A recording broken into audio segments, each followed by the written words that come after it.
আসসালামু আলাইকুম এভরিওয়ান, আশা করছি তোমরা সবাই অনেক ভালো আছো। সো আজকে দেখাবো আমার মেয়ের ড্রেস কোথা থেকে পারচেস করি, আর আমারও পেজের জন্য কিছু হোলসেল ড্রেস লাগতো, তাই আমি একটা অ্যাড দেখেছি, এই জন্য চলে যাচ্ছি সরাসরি বসুন্ধরা সিটিতে। ইতিমধ্যে বন্ধুরা তোমরা দেখতেই পাচ্ছ আমরা কিন্তু বসুন্ধরা সিটিতে চলেই আসলাম, এবং আমি আছি, আমার ছোট বোন আছে এবং আমার হেল্পিং হ্যান্ডও আছে, এবং আমার দুই বাচ্চাকে নিয়ে চলে আসলাম।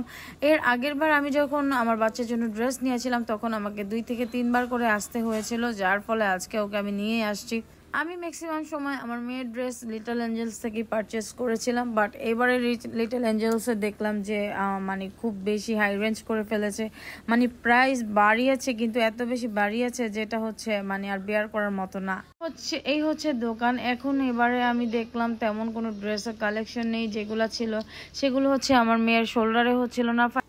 এই ব্ল্যাক ড্রেসটাও আমার খুব পছন্দ হয়েছে, কিন্তু এটা ওর শোল্ডারে হচ্ছিল না, লম্বা ঠিকই ছিল। পরে চলে গেলাম আমরা শৈশবের জামা আমার তেমন একটা ভালোই লাগে না। ওখানে শুজ খুঁজলাম, শুজও পেলাম না। তারপর ভাবলাম যে দূর, আমার টাইম অনেক বেশি ওয়েস্ট হচ্ছে, যেহেতু একটু লেট করে রওনা দিয়েছি, তো বাচ্চাকে একটু খাওয়িয়ে চলে গেলাম। তো এই হচ্ছে সেই গোল্ড ফ্লোরটা। আমরা চলে যাব বাসায়, আর ভালোই লাগতেছে না, যেহেতু দুটো বাচ্চাকে নিয়ে আসছি, অনেক বেশি হ্যাসেল হয়। সবাই ভালো থাকবেন, সুস্থ থাকবেন, আল্লাহ হাফেজ বন্ধুরা।